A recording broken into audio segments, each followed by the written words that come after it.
महाराष्ट्र में नए चाचा भतीजे की सियासी एंट्री ने मुकाबले को रोमांचक बना दिया है। पहली बार ऐसा होगा जब विधानसभा चुनाव में परिवार आमने सामने होगा।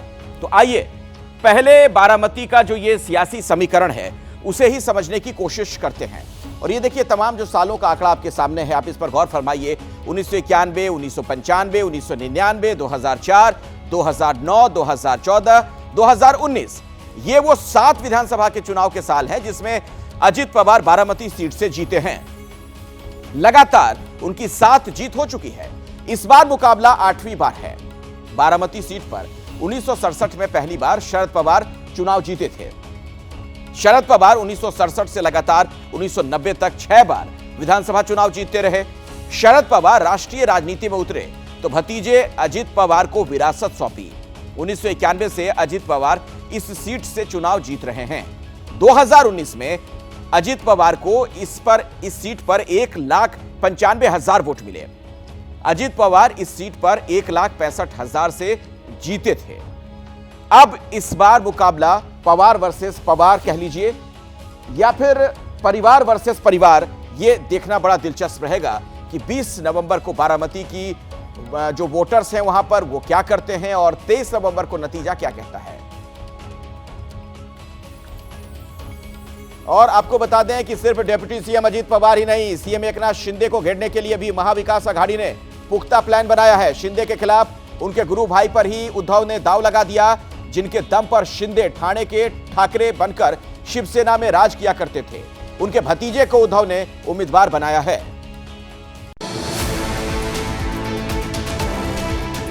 सीएम एकनाथ शिंदे की ये तस्वीरें बुधवार की हैं। उस दिन शिंदे असम में कामाख्या देवी का आशीर्वाद लेने पहुंचे थे।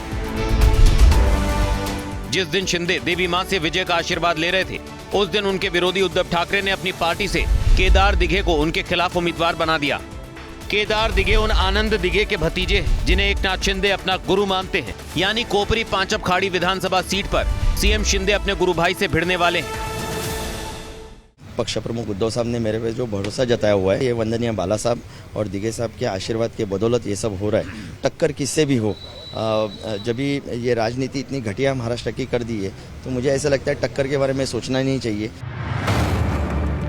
केदार दिघे अभी ठाणे में उद्धव की शिवसेना के जिला प्रमुख हैं। जब शिंदे ने उद्धव से बगावत की थी तब केदार दिघे ने उद्धव का साथ दिया था। एकनाथ शिंदे को भले ही ठाणे का ठाकरे कहा जाता है, लेकिन केदार दिघे भी लोकल युवाओं में काफी लोकप्रिय माने जाते हैं।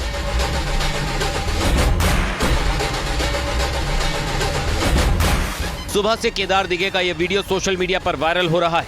वीडियो में केदार भीड़ के बीच भगवा झंडा लहराते दिख रहे हैं।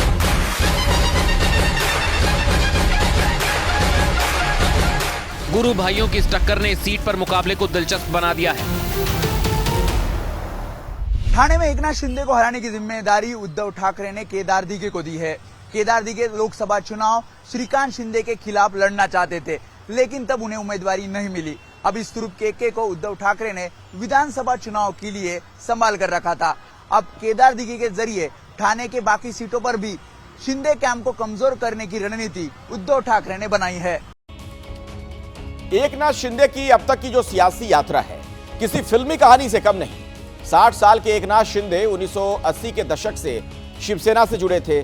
कहा यह जाता है कि उससे पहले वो ऑटो चलाया करते थे। बाद में आनंद दिघे की वजह से शिवसेना में जुड़े और फिर कट्टर शिवसैनिक की छवि उनकी बनी। ठाणे जिले में आनंद दिघे की छवि भले ही एक दबंग नेता की थी, लेकिन उन्हें उतना ही दयालु और जनता की मदद करने वाला नेता माना जाता था।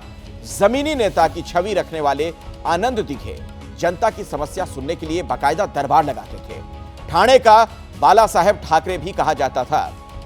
1997 में पहली बार ठाणे नगर निगम के काउंसलर चुने गए। 2004 से लगातार कोपड़ी पांच पखाड़ी की सीट से विधायक हैं और 2005 में इन्हें शिवसेना के ठाणे जिला का शिवसेना प्रमुख बनाया गया।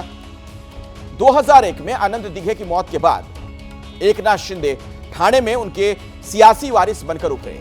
अपनी राजनीति में उन्होंने उसी तरह से वो तमाम चीजें करने की कोशिश की जैसी आनंद दिघे करते थे। एकनाथ शिंदे में अपने गुरु आनंद दिघे की छवि दिखाई दी, इसके लिए उन्होंने बिल्कुल वैसा ही हुलिया अपना लिया। सालों से एकनाथ शिंदे सफेद लिबास में ही दिखते हैं।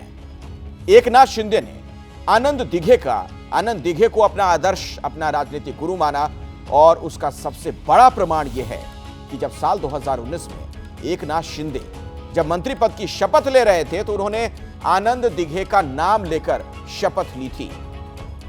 कोपड़ी 5 पखाड़ी सीट पर एकनाथ शिंदे को 2019 के चुनाव में 1,13,497 वोट मिले थे। इनके खिलाफ चुनाव लड़े कांग्रेस के उम्मीदवार को महज 24,197 वोट, शिंदे 89,300 वोटों से चुनाव जीतकर विधायक बने और फिर 2.5 साल बाद सीएम की कुर्सी तक पहुंच गए।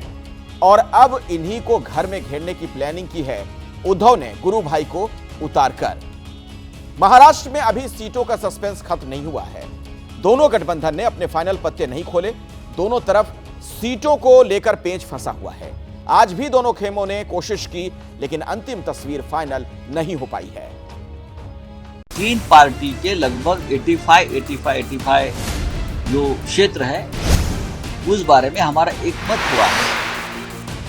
महाविकास अघाड़ी ने 288 में से 273 सीटों का बंटवारा तो मंगलवार को ही कर लिया था, लेकिन 48 घंटे बीत जाने के बाद बची हुई 15 सीटों पर खामोशी छाई।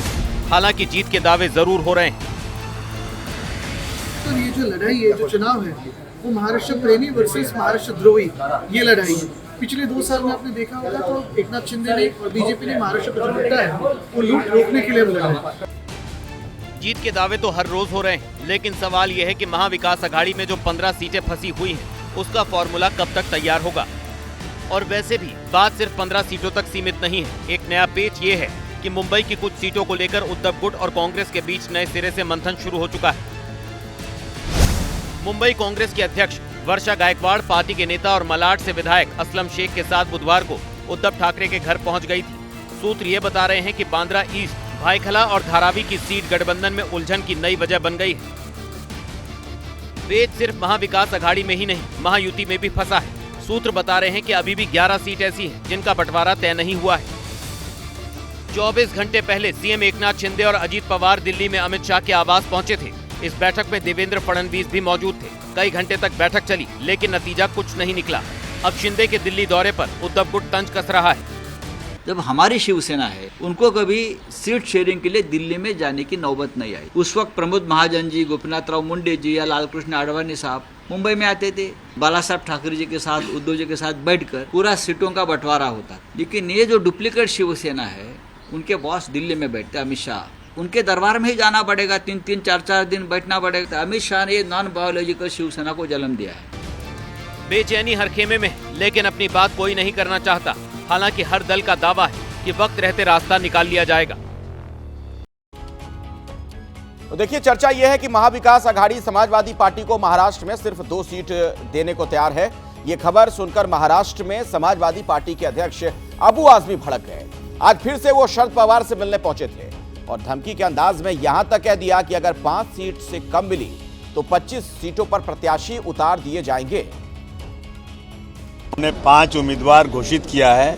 मैं इतना देर इंतजार नहीं कर सकता जितना ये लोग कर रहे हैं। 2 दिन सिर्फ बाकी है, फॉर्म भरने को लास्ट डेट है और अभी तक सीटों का बंटवारा नहीं। यदि आप मुझे जवाब देते हैं तो ठीक है, नहीं तो मैं 25 उम्मीदवार मेरे पास तैयार हैं, मैं लड़ाऊं, क्योंकि मेरे को इसके पहले 2 बार धोखा कांग्रेस से हो चुका है।